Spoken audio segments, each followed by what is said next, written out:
2011 সাল আরব বিশ্ব এক প্রলয়ঙ্কারী ঝড়ের কবলে পড়ল। টিউনিশিয়ায় একজন ফল বিক্রেতা নিজের গায়ে আগুন লাগালেন, আর সেই আগুন ছড়িয়ে পড়ল পুরো মধ্যপ্রাচ্যে। মিশরে 30 বছরের হোসনি মোবারক 18 দিনে পড়ে গেলেন। লিবিয়ায় গাদ্দাফি 42 বছর ক্ষমতায় থেকে একটা ড্রেন পাইপে লুকিয়ে ধরা পড়লেন, তারপর মারা গেলেন। ইয়েমেন, বাহরাইন, সিরিয়া সবখানে মানুষ রাস্তায় নামল। এ ঢেউ সৌদি আরবে আছড়ে পড়ল। রিয়াদে কিছু মানুষ বিক্ষোভ করার চেষ্টা করলেন, কিন্তু কিছুই হলো না। ঢেউ এলো, ঢেউ চলে গেল। সৌদি রাজ পরিবার ঠায় দাঁড়িয়ে রইল, ঠিক যেমনটা ছিল তেমনই। এটা কিভাবে সম্ভব? মধ্যপ্রাচ্যের প্রতিটি দেশ কাঁপল, কিন্তু সৌদি আরব কাঁপল না কেন? সৌদি আরবের আল সাউদ পরিবার 1902 সাল থেকে 100 বছরের বেশি সময় ধরে ক্ষমতায়। দুটো বিশ্বযুদ্ধ, তেলের মূল্য পতন, আরব বসন্ত, পারমাণবিক হুমকি, কিছুতেই তারা টলেনি। বিন্দুর আজকের পর্বে আমরা কোনো সাধারণ রাজতন্ত্রের গল্প বলবো না। আমরা প্রবেশ করব এমন এক রাজনৈতিক ল্যাবে যেখানে আনুগত্য কেনা হয় ডলারে, যেখানে ক্ষমতা পাহারা দেয় ধর্ম, আর যেখানে নিরাপত্তার চাদর বিছানো থাকে ওয়াশিংটনে। কেন সৌদি রাজ পরিবারের কিছু হয় না? এই প্রশ্নের উত্তর লুকিয়ে আছে তাদের অদ্ভুত এক জীবন রক্ষাকারী কাঠামোতে। সৌদি রাজ পরিবার বলতে যদি আপনি ভেবে থাকেন 4-5 জন রাজকুমার আর একটা প্রাসাদ, তবে আপনি ভুল করছেন। বাস্তবতা সম্পূর্ণ আলাদা। সৌদি রাজ পরিবারে এই মুহূর্তে কতজন সদস্য আছেন সঠিক সংখ্যা কেউ জানে না। রাজ পরিবার না বলে এটিকে একটি বিশাল কর্পোরেশন বলাটাই বেশি যুৎসই। এই রাজ পরিবারের সদস্য সংখ্যা 15,000 থেকে 25,000। এদের মধ্যে অন্তত 7,000 রাজকুমার সরাসরি ক্ষমতার অংশীদার। এই বিশাল সংখ্যার রহস্য কি? প্রতিষ্ঠাতা আব্দুল আজিজ ইবনে সৌদ যখন মরুভূমির গোত্রগুলোকে এক করে বর্তমান সৌদি আরব গঠন করেন, তিনি একটি অদ্ভুত কৌশল নিয়েছিলেন। তিনি প্রতিটি শক্তিশালী গোত্রের মেয়েকে বিয়ে করেছিলেন। তার সন্তানের সংখ্যা ছিল প্রায় 45 জন পুত্র। এই পুত্ররা বড় হয়ে আরবে বিয়ে করেন এবং বংশ বিস্তার করেন। প্রশ্ন করা যেতে পারে, এত বড় পরিবারের রাজনৈতিক সুফল কি? যখন একটি রাজপরিবার এত বড় হয়, তারা রাষ্ট্রের প্রতিটি স্তরে মিশে যায়। গোয়েন্দা সংস্থার প্রধান, প্রতিরক্ষা মন্ত্রী, তেলের কোম্পানি আরামকোর বোর্ড মেম্বার, এমনকি ছোট একটি প্রদেশের গভর্নর। যে কোনো গুরুত্বপূর্ণ পদের চেয়ারে কে বসে আছে? উত্তর একটাই, রাজকুমার। এক কথায় একে আমরা বলতে পারি রাজতন্ত্রের ফ্র্যাঞ্চাইজ মডেল। রাজতন্ত্র টিকে থাকলে এই 15,000 মানুষের দামি গাড়ি, প্রাসাদ এবং রাজকীয় ভাতা নিশ্চিত থাকে। রাজতন্ত্র পড়ে গেলে এরা সবাই অস্তিত্বহীন হয়ে পড়বে। তাই এই 15,000 সশস্ত্র ও প্রভাবশালী মানুষ এই সিস্টেমকে রক্ষা করতে জান দিয়ে লড়ে। এটা কোনো একক ব্যক্তির শাসন নয়, এটি একটি বিশাল সংঘবদ্ধ বাহিনীর শাসন। এটাই প্রথম এবং সবচেয়ে শক্তিশালী কারণ। 1938 সাল সৌদি আরবের মাটির নিচে তেল পাওয়া গেল। সেই দিন থেকে এই দেশের রাজনীতির হিসাবটা সম্পূর্ণ বদলে গেল। তেলের আগে সৌদি আরব ছিল একটি দরিদ্র মরু রাজ্য। মানুষ বাঁচত যাযাবর জীবনে, বাণিজ্যে আর হজ যাত্রীদের সেবায়। রাজাকে কর দিতে হতো না, কিন্তু রাজাও খুব বেশি দিতে পারতেন না। কিন্তু তেল রাজ পরিবারের হাতে তুলে দিল এক জাদুকরী চেরাগ। রাজনীতিতে একটা পরিচিত নীতি আছে, নো ট্যাক্সেশন উইদাউট রিপ্রেজেন্টেশন। মানে হলো, সরকার যদি জনগণের কাছ থেকে ট্যাক্স বা কর নেয়, তবে জনগণ অধিকার চায়, গণতন্ত্র চায়। সৌদি আরব এ ফাঁদে পড়েনি। তারা জনগণের কাছ থেকে কর নেয় না, উল্টো তারা জনগণকে দেয়। সৌদি আরবের নাগরিক হওয়া মানে এক বিশাল বীমার অংশ হওয়া। সৌদি নাগরিকরা পায় বিনামূল্যে শিক্ষা, বিনামূল্যে চিকিৎসা, সরকারি চাকরিতে অগ্রাধিকার, বিদ্যুৎ ও পানিতে ভারী ভর্তুকি, বাড়ি কেনায় সুদমুক্ত ঋণ, বিয়ে করলে সরকার থেকে টাকা পাওয়া যায়, হজ করতে গেলে খরচ কম লাগে, রমজান মাসে খাবারের দাম কমানো হয়। 2011 সালে যখন বিক্ষোভের হাওয়া বইছিল, তখন রাজা আব্দুল্লাহ এক ঘোষণায় $130 বিলিয়ন জনকল্যাণ প্যাকেজ উন্মোচন করেছিলেন। মানুষের পকেটে যখন টাকা থাকে এবং পেটে যখন খাবার থাকে, তখন তারা স্বাধীনতার চেয়ে স্থিতিশীলতাকে বেশি গুরুত্ব দেয়। এই অলিখিত চুক্তিতে রাজা নাগরিকদের বলেন, তুমি আমার রাজত্ব নিয়ে প্রশ্ন করো না, আমি তোমার জীবনযাত্রা নিয়ে তোমাকে ভাবতে দেব না। এই কৌশলকে রাষ্ট্রবিজ্ঞানীরা বলেন রেন্টিয়ার স্টেট, অর্থ যে রাষ্ট্র ভাড়া খেয়ে নাগরিকদের কিনে রাখে। সোজা কথায়, তেল বেচে যে অর্থ আসে তা দিয়ে নাগরিকদের কিনে রাখা। বিনিময়ে নাগরিকরা রাজনীতি থেকে দূরে থাকেন। চুক্তিটা অলিখিত কিন্তু স্পষ্ট, তুমি প্রশ্ন করো না, আমি তোমাকে ভালো রাখবো। বেশিরভাগ সৌদি নাগরিক এই চুক্তি মেনে নিয়েছেন, কারণ তাদের হাতে বিকল্প নেই। সৌদি আরবের স্থায়িত্বের দ্বিতীয় স্তম্ভ হল ধর্ম। 1744 সালে মোহাম্মদ ইবনে সৌদ এবং কট্টরপন্থী ইসলামিক পণ্ডিত মোহাম্মদ ইবনে আব্দুল ওয়াহাবের মধ্যে একটি চুক্তি হয়েছিল। চুক্তিটা ছিল সহজ। ইবনে সৌদ বললেন, আমাকে রাজনৈতিক ক্ষমতা দাও, আমি তোমার ধর্মীয় আদর্শ সমর্থন করব। অন্যদিকে ইবনে আব্দুল ওয়াহাব বললেন, আমি ধর্মীয় বৈধতা দেব, তুমি আমার আদর্শ রক্ষা করো। 280 বছর পেরিয়ে গেলেও এই চুক্তি আজও চলছে। আজকের সৌদি আরবে রাজার প্রতিটি কাজকে ধর্মীয় সিলমোহর দেয় ওয়াহাবি আলেমরা। রাজার বিরুদ্ধাচরণ করা মানে হলো ইলুল আমর বা শাসকের অবাধ্য হওয়া, যা ইসলামের দৃষ্টিতে মহাপাপ হিসেবে প্রচার করা হয়। এই ধর্মীয় বৈধতা এমন এক কবচ যা সাধারণ মানুষের মনে রাজ পরিবারের বিরুদ্ধে কথা বলতে এক ধরনের আধ্যাত্মিক ভয় তৈরি করে। সৌদি রাজ পরিবার নিজেদের বলে খাদিমুল হারামাইন বা পবিত্র দুই মসজিদের সেবক। এই টাইটেলটি কেবল সম্মানের নয়, এটি তাদের শাসনের সবচেয়ে বড় ঢাল।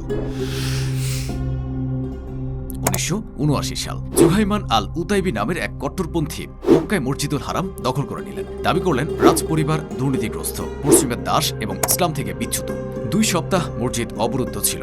এই ঘটনাটা রাজ পরিবারকে দুটো শিক্ষা দিয়েছিল। প্রথম শিক্ষা, ধর্মীয় প্রতিষ্ঠানকে সবসময় পাশে রাখতে হবে।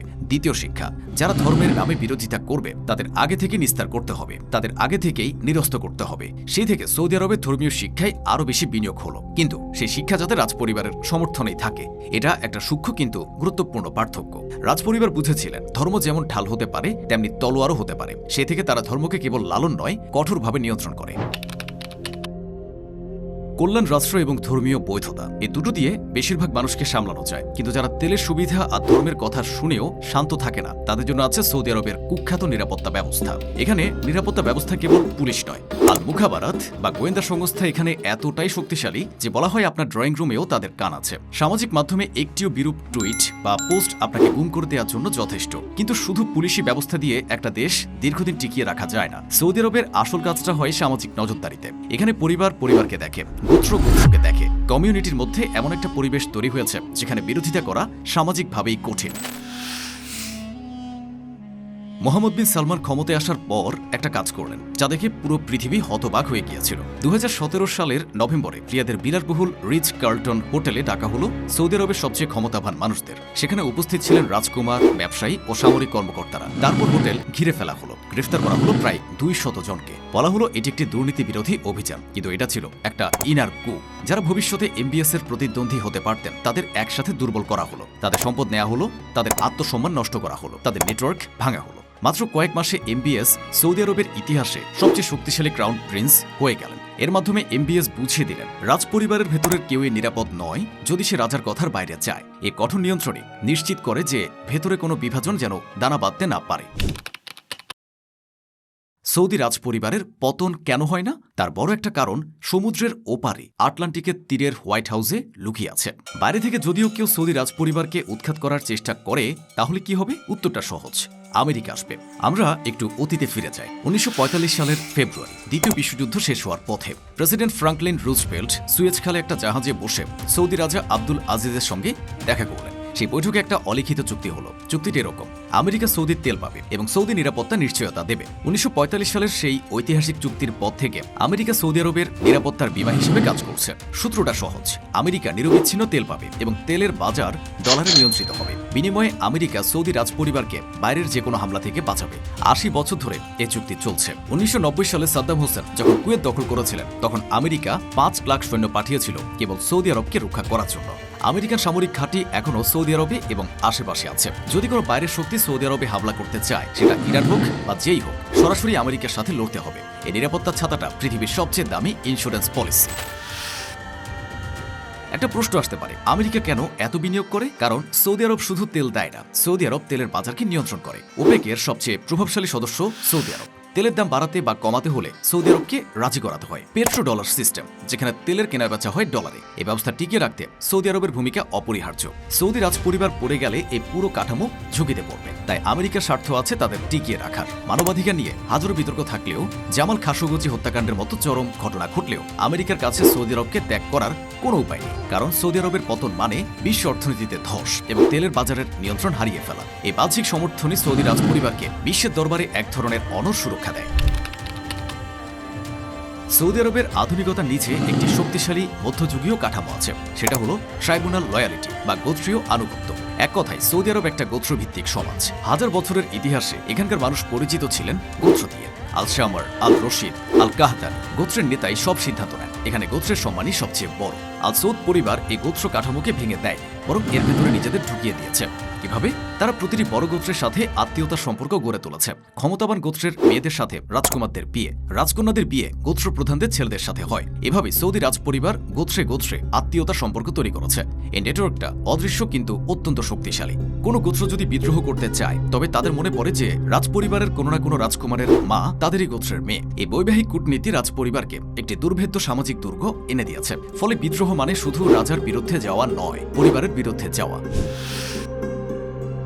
সৌদি আরবের রাজনীতিতে একটা ঐতিহ্যবাহী প্রতিষ্ঠান হচ্ছে মজলিস। এটা এমন একটা বৈঠক যেখানে সাধারণ মানুষ সরাসরি রাজা বা গভর্নরদের কাছে আসতে পারেন, কথা বলতে পারেন, সমস্যা জানাতে পারেন। এই ব্যবস্থাটা গণতন্ত্র নয়। এখানে মানুষের সিদ্ধান্ত মানুষ নেন না, কিন্তু এটা একটা ভাল্ব যা মানুষের মনের ভেতরে জমে থাকা চাপা ক্ষোভ বের করে দেওয়ার সুযোগ করে দেয়। মানুষ মনে করে রাজার কাছে যাওয়া যায়, তার সাথে কথা বলা যায়। এই বিশ্বাসটাই অনেক বিক্ষোভ আগেই থামিয়ে দেয়। মোহাম্মদ বিন সালমান বিশ্বে পরিচিত MBS নামে। তিনি 2015 সালে তার বাবা রাজা সালমানের ক্ষমতায় আসার পর থেকে দ্রুত উঠে এসেছেন। এখন তিনি মূলত সৌদি আরবের কার্যকর শাসক। MBS পুরনো ব্যবস্থায় একটা মোড় এনেছেন। আগে রাজপরিবারের ভেতরে ক্ষমতা ভাগ হতো, সিনিয়র রাজকুমারদের মধ্যে ঐকমত্যে সিদ্ধান্ত হতো, একা কেউ সব নিতেন না। MBS সেই মডেল বাতিল করলেন। রিচ কার্লটনে প্রতিদ্বন্দ্বীদের আটকে রাখলেন। নিজের চাচাতো ভাই যিনি আগে ক্রাউন প্রিন্স ছিলেন তাকে সরিয়ে দিলেন। একে একে সম্ভাব্য সকল প্রতিদ্বন্দ্বীদের দুর্বল করলেন। কিন্তু শুধু দমন করলেন না, সাথে দিলেন পরিবর্তনের আভাস। তিনি বুঝতে পেরেছিলেন পুরনো কৌশলে আর বেশি দিন টেকা যাবে না, তেলের চাহিদা একদিন কমবে। আর তরুণ প্রজন্ম কেবল তেলের টাকায় খুশি থাকবে না। তাই তিনি নতুন ফর্মুলা আনলেন। সামাজিক স্বাধীনতা দাও, কিন্তু রাজনৈতিক ক্ষমতা হরণ করো। সৌদিতে সিনেমা হল খুলে দেওয়া হল, মহিলারা গাড়ি চালানোর অনুমতি পেলেন, কনসার্ট শুরু হলো। তরুণরা এই পরিবর্তনে এতটাই মুগ্ধ যে তারা রাজনৈতিক অধিকারের কথা ভুলে গেছে। MBS আসলে রাজতন্ত্রের একটা সফট ভার্সন তৈরি করেছে, যেখানে বিনোদন আছে কিন্তু ভিন্নমত নেই। ভীষণ 2030-এর মাধ্যমে তিনি অর্থনীতিকে তেলের উপর থেকে সরিয়ে আনার চেষ্টা করছেন। যদি তিনি সফল হন, তবে এই রাজতন্ত্র আরও 100 বছর টিকে থাকতে পারে। 2018 সালে ইস্তানবুলে সৌদি দূতাবাসের সাংবাদিক জামাল খাশোগজি নিহত হলেন। সারা পৃথিবী ক্ষুব্ধ হল। এই ঘটনায় MBS সরাসরি সমালোচনার মুখে পড়লেন। আমেরিকার কংগ্রেসে তার বিরুদ্ধে রেজুলেশন পাশ হলো। পশ্চিমা নেতারাও দূরত্ব রাখলেন। কিন্তু কয়েক বছরের মধ্যে বাইডেন যাকে পারিয়া বলেছিলেন তার সাথে ফিস্ট বাষ্প করে ছবি তুললেন। এই ঘটনাটা আবার প্রমাণ করে তেলের উপর নির্ভরশীল বিশ্ব সৌদি রাজপরিবারকে শাস্তি দিতে পারে না, শুধু কুসুম কুসুম সমালোচনা করতে পারে। সৌদি রাজপরিবারের সামনে 3টি বড় চ্যালেঞ্জ আছে। 1. তেল শেষ হলে কি হবে? সৌদি আরবের পুরো মডেল তেলের উপর দাঁড়িয়ে। তেলের দাম ব্যারেল প্রতি $100 হলে সব ঠিকঠাক। তেলের দাম $30 নামলে বাজেটে ঘাটতি হয়, নাগরিক সুবিধা কাটতে হয়। 2014-15 সালে তেলের দাম পড়ে গিয়েছিল। সৌদি আরবের বৈদেশিক মুদ্রার রিজার্ভ দ্রুত কমছিল। এটাই ভয়ের জায়গা।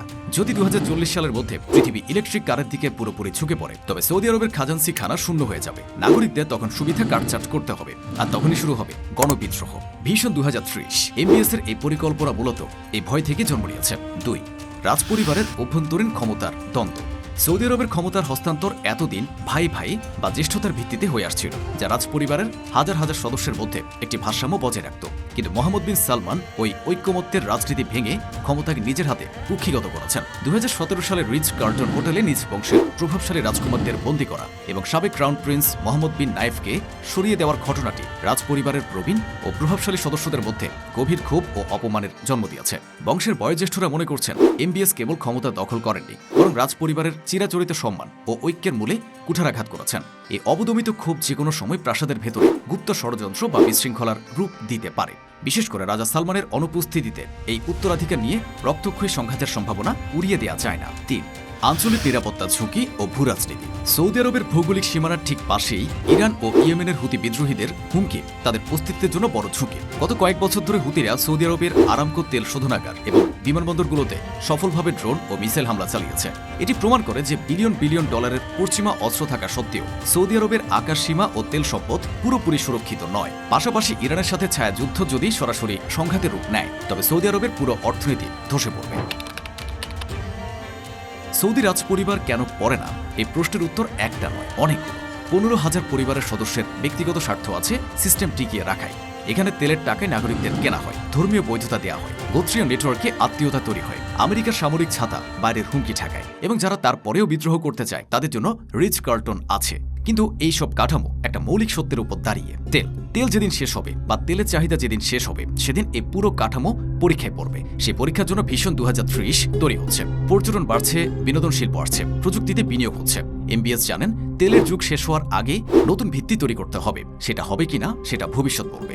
2টো বিশ্বযুদ্ধ, শীতল যুদ্ধ, আরব বসন্ত, তেলের দাম পতন, সন্ত্রাসবাদ, মহামারী সব পার করে এখন পর্যন্ত সৌদি রাজপরিবার টিকে আছে 100 বছরেরও বেশি সময় ধরে। এই টিকে থাকার বিজ্ঞান শেখার আছে, হোক ভালো উদ্দেশ্যে হোক খারাপ। ক্ষমতা কিভাবে নিজেকে রক্ষা করে এই পরিবার তার সবচেয়ে বড় জীবন্ত উদাহরণ। কিন্তু ইতিহাস বলে কোনো দেওয়ালই চিরস্থায়ী নয়। বালুর উপর গড়া এ রাজত্ব কতদিন টিকবে তা নির্ভর করছে তেলের ড্রামের শেষ বিন্দুটি আর তরুণ প্রজন্মের শেষ ধৈর্যের উপর। ক্ষমতা নিজেকে রক্ষা করার যে পাঠ এই পরিবার বিশ্বকে দিয়েছে তা যেমন বিস্ময়কর তেমনি ভয়াবহ।